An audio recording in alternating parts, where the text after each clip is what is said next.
So we talked about the types of the innate cells and how they traffic to the tissue that is the site of infection and how they recognize pathogens. So today we're going to spend the lecture talking about how do the innate immune cells actually kill the pathogens. They have a variety of mechanisms, and the key thing is they have to always be able to tell self from non-self so that they don't cause damage to the host's own body. All right. So the methods of innate immune cell killing. You've got phagocytosis, which includes the use of toxic oxygen products and nitrogen oxide. You've got antimicrobial peptides. You've got extracellular traps, which are really cool, which we'll see later, and the release of granule contents from granulocytes. And then on top of all that, you have the complement cascade, which is very complicated, and we spend a bunch of time on it at the end of the lecture.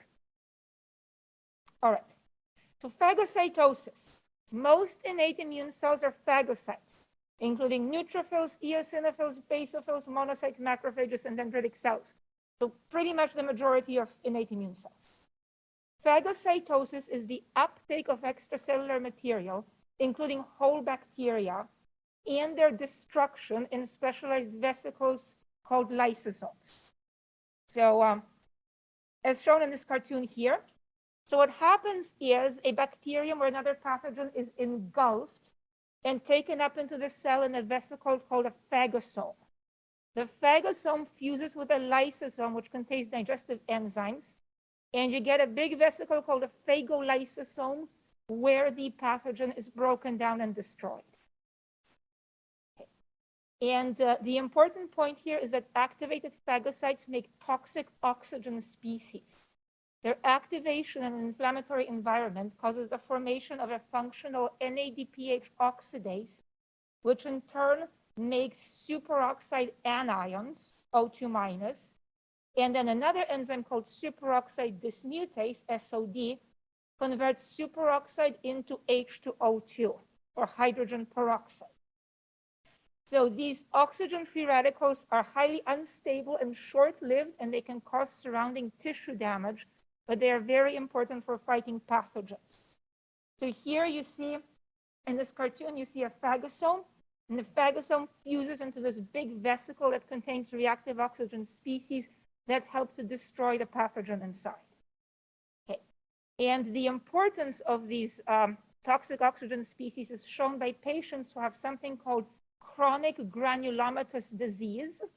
These patients have a deficiency of NADPH oxidase, so they cannot produce toxic oxygen species. And as a result, these phagocytes can still enclose the pathogens, but cannot kill them. The most common form is an X-linked heritable disease where you have loss of function mutations in a subunit of the NADPH oxidase. And what happens in these patients is they're very highly susceptible to bacterial and fungal infections, and they have sustained activation of chronically infected macrophages because these macrophages are not capable of clearing the infection. So as you can see in this H&E stain, you've got this ginormous multinucleated giant cell that is a bunch of fused macrophages that are not capable of clearing the infection. And these patients require anti-inflammatory and antifungal drugs, and the only curative treatment is a stem cell transplant. Okay. Now, in addition to phagocytosis and the production of reactive oxygen species, another important method of destroying pathogens is the use of antimicrobial peptides. So we looked at this figure in the last lecture. These are the major barriers that keep pathogens out of the body. You've got the skin, the gut, the lungs, the eyes, and mucous membranes. And all of these have some form of antimicrobial peptide in them. So antimicrobial peptides can destroy pathogens directly. For example, you've got lysozyme, which is an enzyme found in tears and saliva. You've got defensins, which are antimicrobial peptides secreted by phagocytes at mucosal sites. You've got cathelicidins, which are stored in phagocyte granules and then released.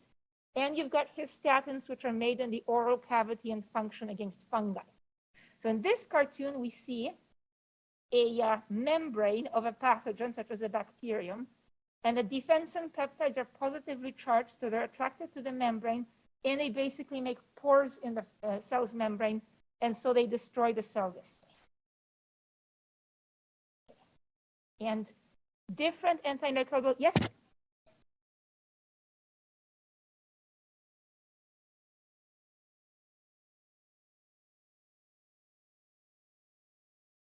Sorry. Oh, these are different forms of antimicrobial agents that the body produces. So lysozyme is an enzyme that directly chews up the bacterial walls, the walls of pathogenic bacteria. And then the others are different types of antimicrobial peptides. So this is an example of defense mechanism by the innate immune system.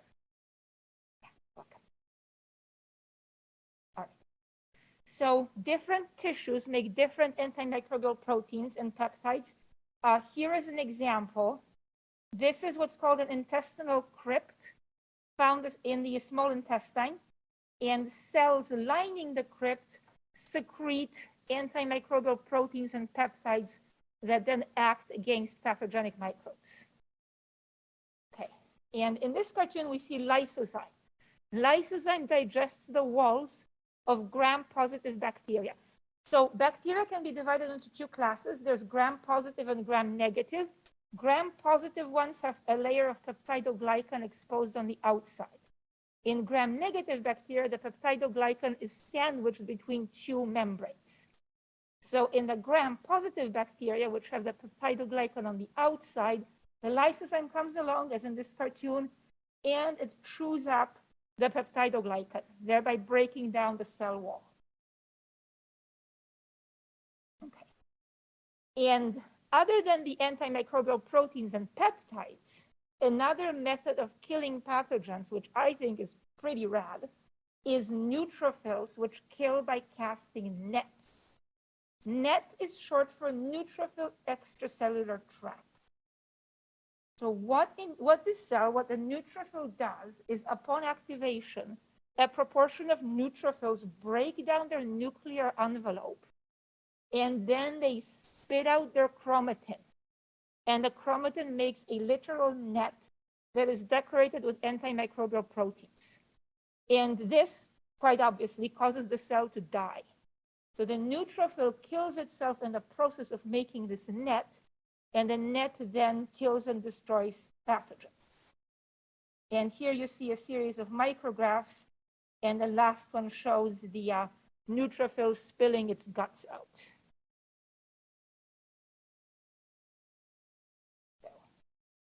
So I think that's a pretty interesting defense mechanism. So that mechanism is unique to neutrophils. Then another mechanism is granulocytes, which contains granules. So several different types of innate immune cells are granulocytes, including neutrophils, basophils, eosinophils, and mast cells. These granules contain a variety of molecules that are important for the innate immune system. They contain antimicrobial agents, enzymes, including lysozyme, nitric oxide, toxic oxygen products that we talked about before, and inflammatory mediators.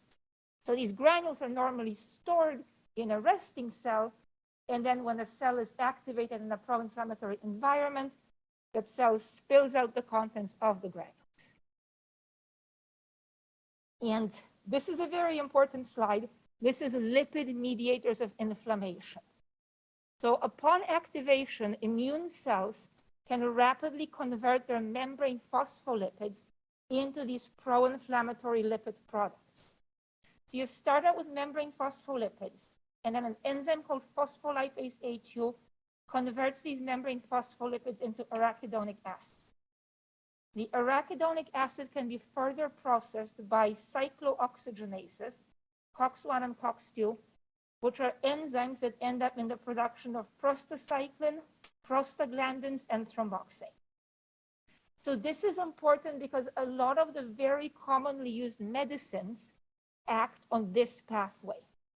Corticosteroids are inhibitors of phospholipase A2. So when you're taking a corticosteroid, you are inhibiting the production of arachidonic acid, and therefore the downstream pro-inflammatory lipids. And the so-called NSAIDs, or non-steroidal anti-inflammatories, are inhibitors of the cyclooxygenases here. So aspirin, ibuprofen, naproxen are all inhibitors of the cyclooxygenases.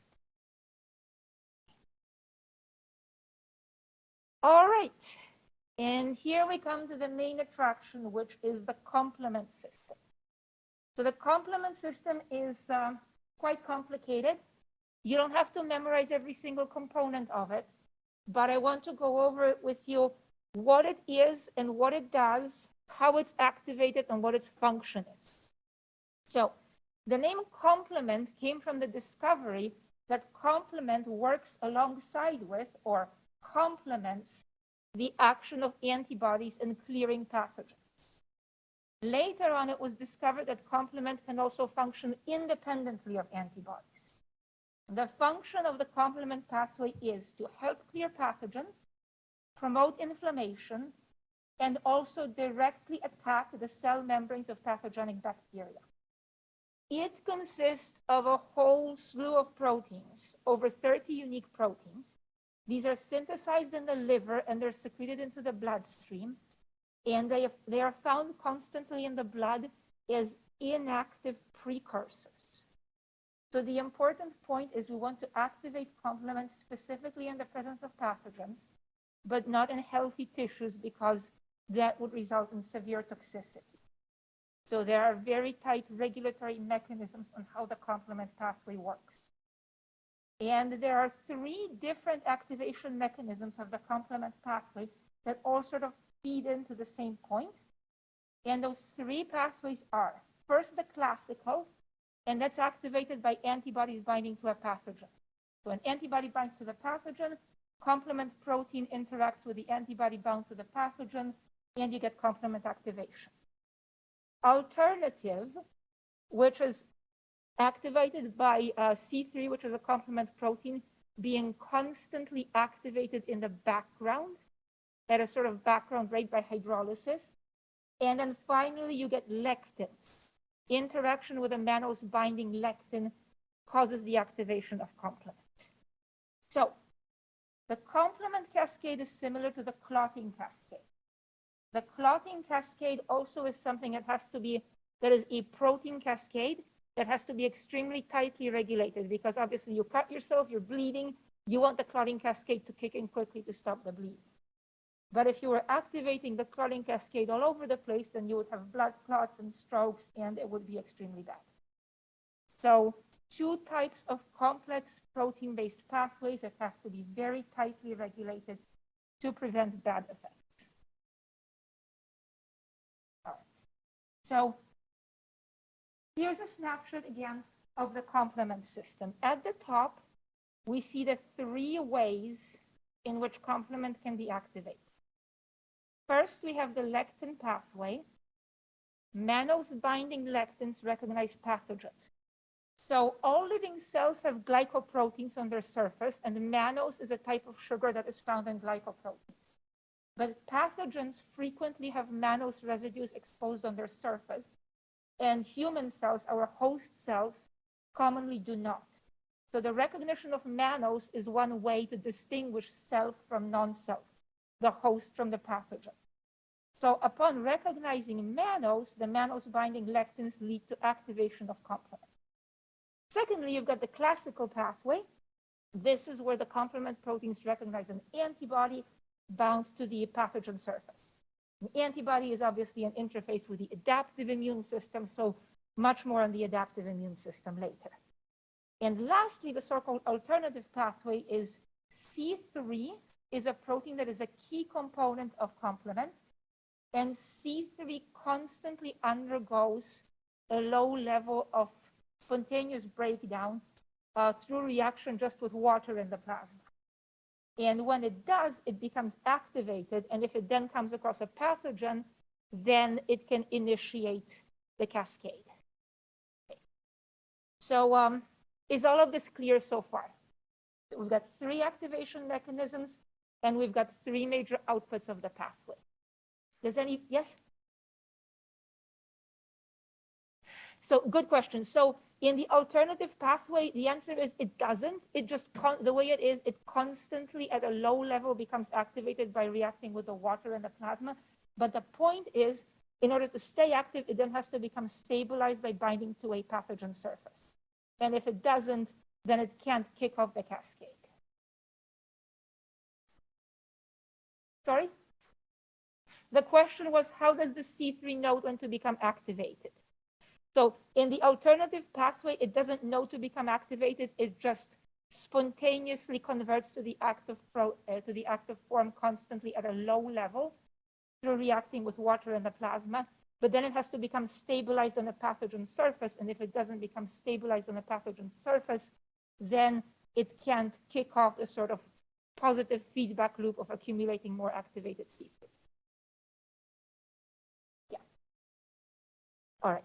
So the important point here is, however you activate it with the lectin or classical or alternative pathway, all these pathways converge on something called a C3 convertase.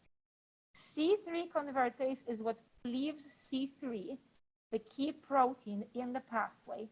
And once cleaved, C3 becomes active, and it can then further cleave downstream components of the pathway, activating them. So this is the key mechanism of the component system. It consists of proteases, proteins that cleave other proteins. They start out in an inactive form, and then they get cleaved into their active form. Okay, you make a bunch of activated C3, so what then? Once active, the complement system does three things.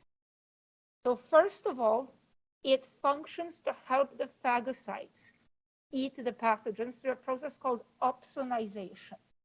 So opsonization is when component proteins coat the pathogen, and then this helps the phagocytic cells such as macrophages recognize the pathogen and eat it. The second thing that complement system does is it secretes a bunch of pro-inflammatory peptides that attract innate immune cells and promote the flow of fluid into the infected tissue.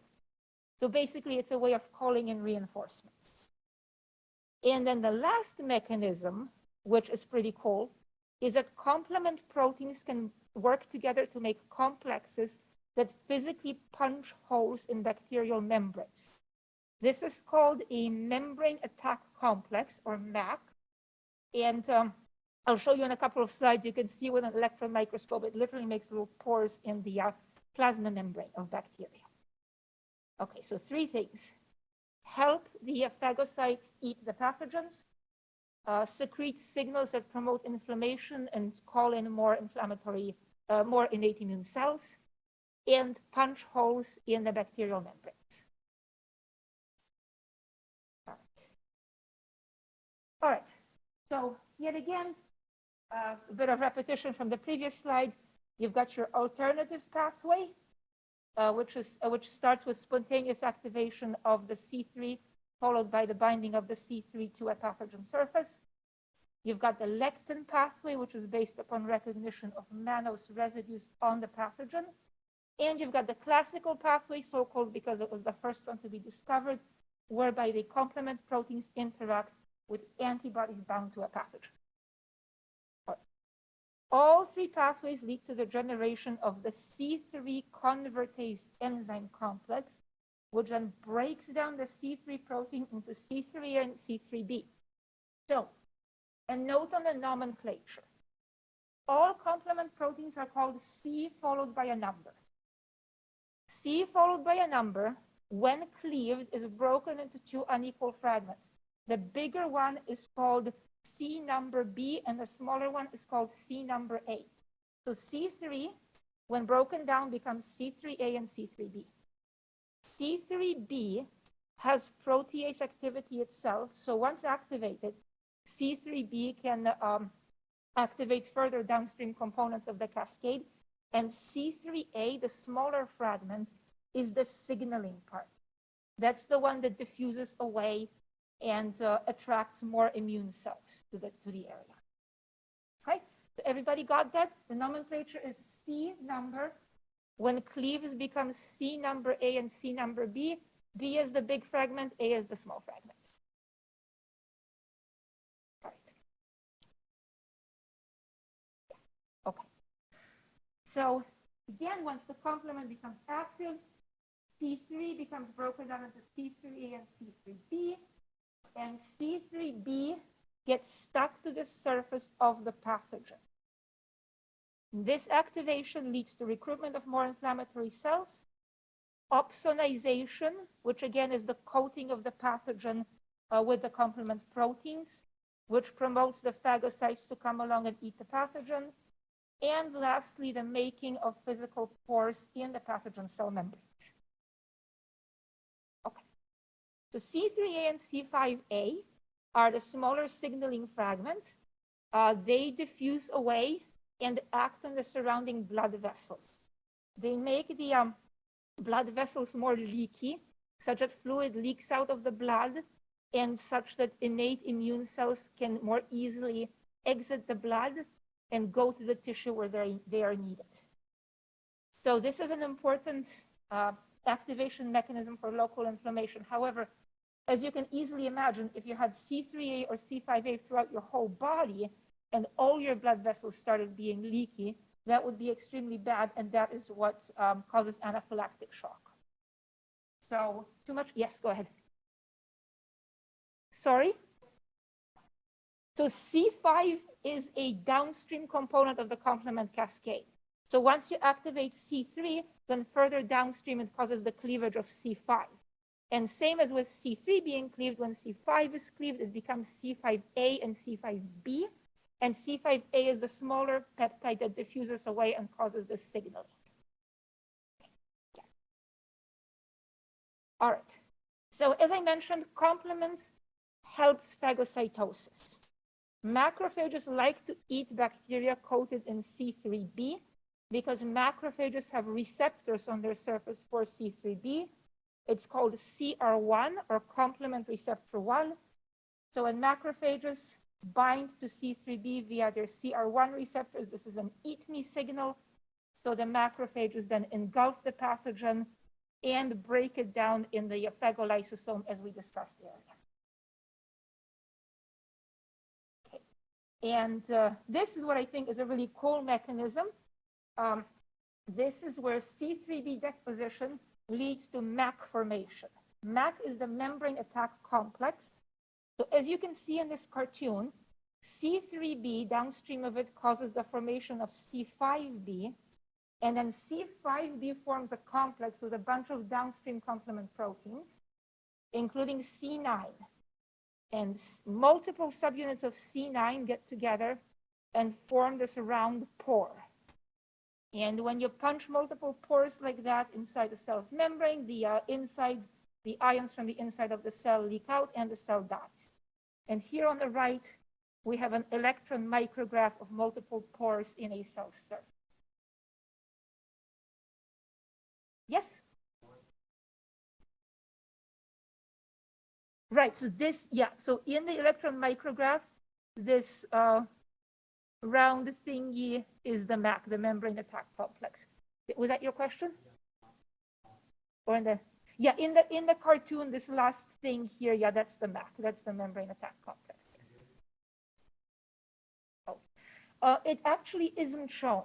Yeah, so the C3b cleaves the C5 into C5a and C5b, and then C5b comes along and forms a complex with these other proteins, and it actually forms the MAC. Okay. All right. Okay. All right.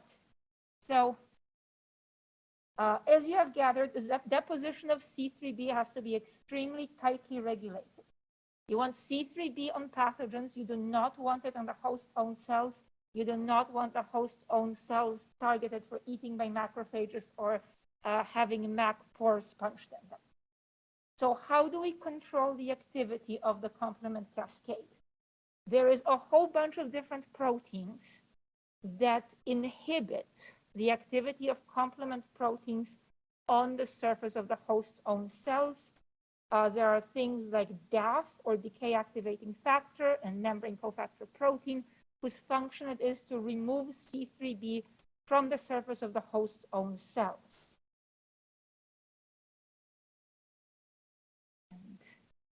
And there are different types of pathology that exist in patients with defective complement regulation. So regulatory proteins prevent the complement proteins from attacking the host's own cells through a variety of mechanisms. They dissociate the complement components. They catalyze the degradation, the breakdown of bound complement proteins. They cleave active forms of component proteins, and they inhibit formation of the MAC pores. So what are some of the failure points in the complement cascade? Some patients have deficiencies in components of the MAC pore, and those patients are susceptible to Neisseria infections, which cause gonorrhea and bacterial meningitis. Also, some pathogens have evolved ways to evade or inactivate the component proteins.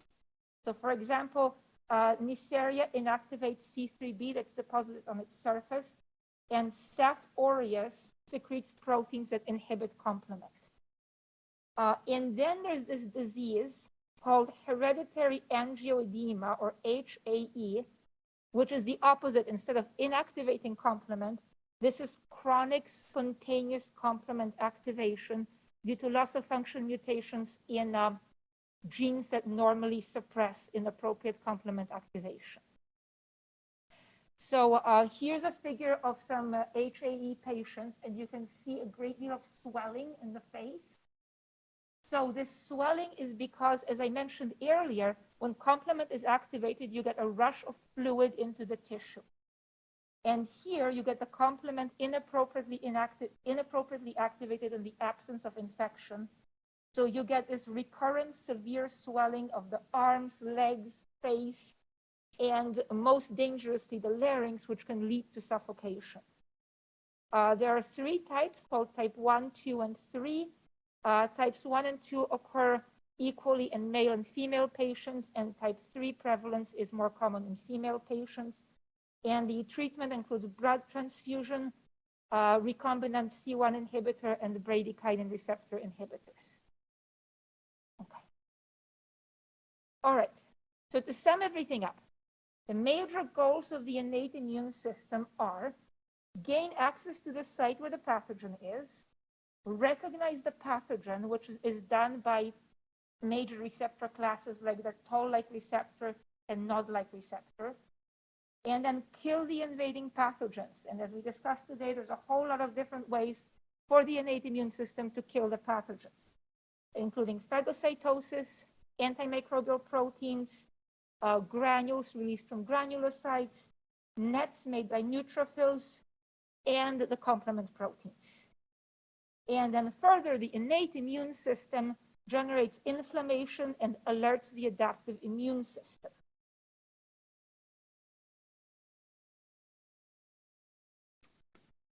All right, and for your reference at the end, there are some slides. Here are the different proteins of the complement pathway. Again, you don't have to memorize the exact sequence of every single protein, but you need to know the general concept of how it functions and how it's activated and what its function is. And here is a bunch of different regulatory proteins that prevent the inappropriate activation of complement. And here are some microbial factors that interact with the complement proteins.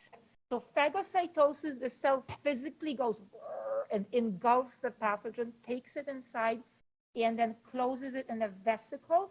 And that vesicle then fuses with additional vesicles containing digestive enzymes and reactive oxygen species.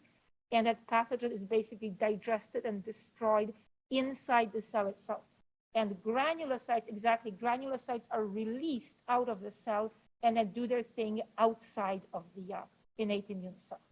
Yeah, so phagocytosis, cell eats pathogen, granulocytes release toxic substances that are toxic to the pathogen. Mm-hmm. Yeah, so mainly, yes. So those act on the surface of the pathogen. So you either have things like defensins, which punch holes through the membrane, or you have lysozyme, which is an enzyme that eats the cell walls of bacteria. Yeah.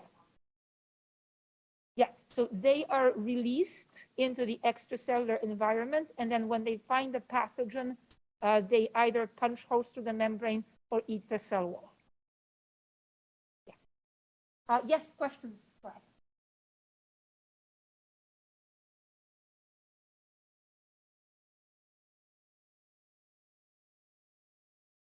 Right. So hereditary angioedema is a failure of the regulatory mechanism of the complement pathway. So as I mentioned at the beginning, the complement pathway has to be super tightly regulated. And when it isn't tightly regulated, when it just turns on spontaneously wherever, then you get the hereditary angioedema.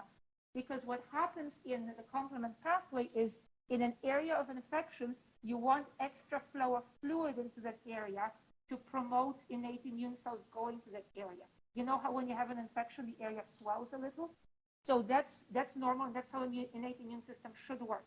But here, in the absence of pathogen, you get the activation of complement, and that leads to this horrible swelling in random different parts of the body. And it can be fatal if the swelling, for example, cuts off your larynx and you can't breathe. Does that answer your question?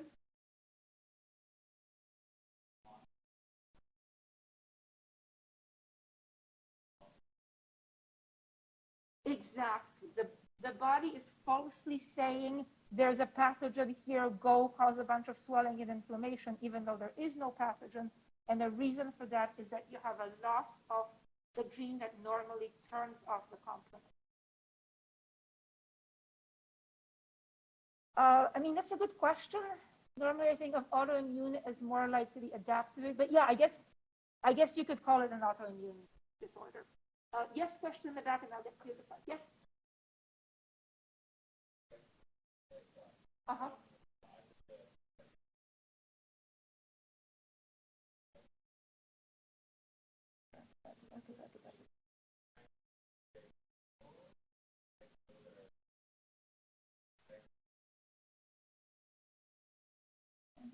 Okay. Sorry, which slide are we looking at? What? Further? Oh, this one? Yeah. Okay.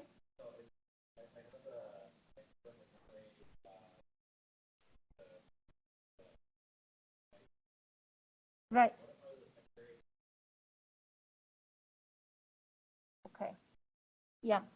So, that's a good question. And I am not exactly sure because I admit to not having looked at this figure. But basically, the concept you need to know is that you've got the lysozyme fusing with the phagosome and breaking down the pathogen inside. And I think what it's trying to get at maybe is you've got the lysosome containing the digestive enzymes and then the granules containing the reactive oxygen.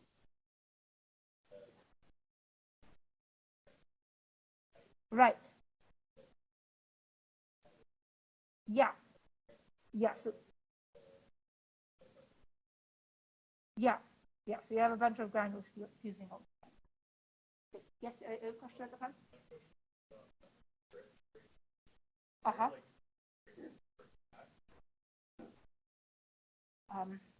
I don't know for sure, but I would say at least some of it is at random because, again, C3 naturally will autocatalyze just in the presence of water. It reacts with the water in the blood.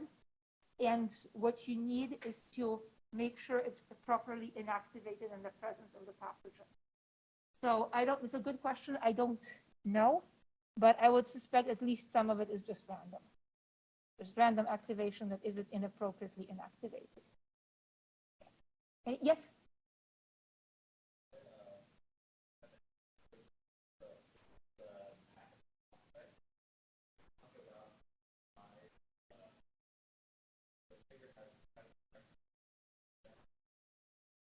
Uh-huh. Yes. No. Just know that one of the downstream effectors of complement activation is the formation of MAC. Know the name MAC, that you can make a membrane attack complex, and just know that a bunch of downstream complement components get together, form a pore at the pathogen membrane, punch a hole, pathogen dies. That's the main point of this. Yeah. Okay. Yes? Question at the front? Uh-huh. Mm-hmm.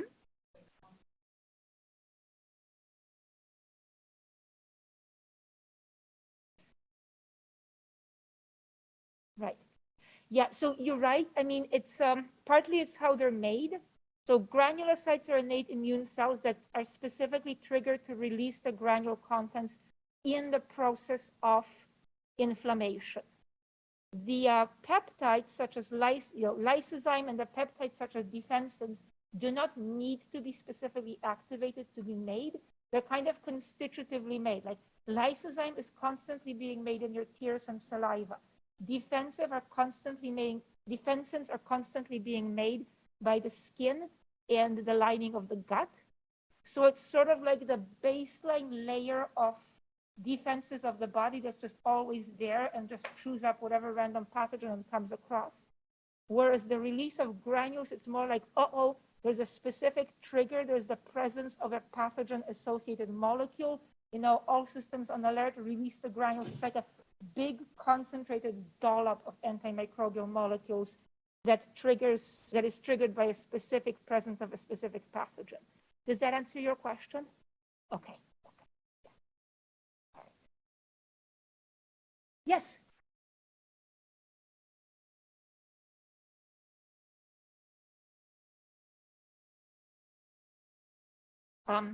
So that's a good question. I'm not an expert in adaptive immunity, but I don't know. I don't know if the same symptoms are caused by adaptive immune disorders. I just know this specific disorder is caused by complement mutations.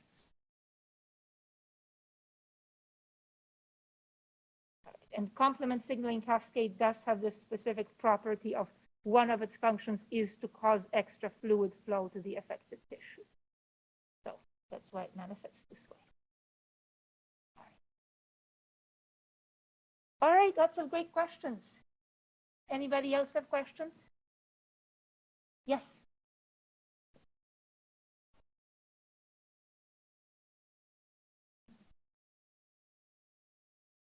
Sorry?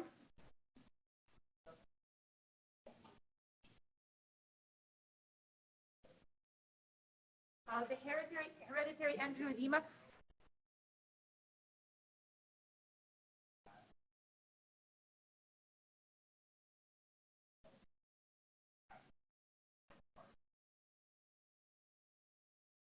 Right. Well, I mean, a lot of it is treated with specific inhibitors. You know, something's inappropriately activated, you treat it with an inhibitor to that specific thing. And some of them is, yes, basically you have to replace the affected cells. So basically you have to have a stem cell transplant. And personal plug, I'm actually a synthetic biologist by training. And synthetic biology is engineering cells with circuits that respond to disease states and try to treat them.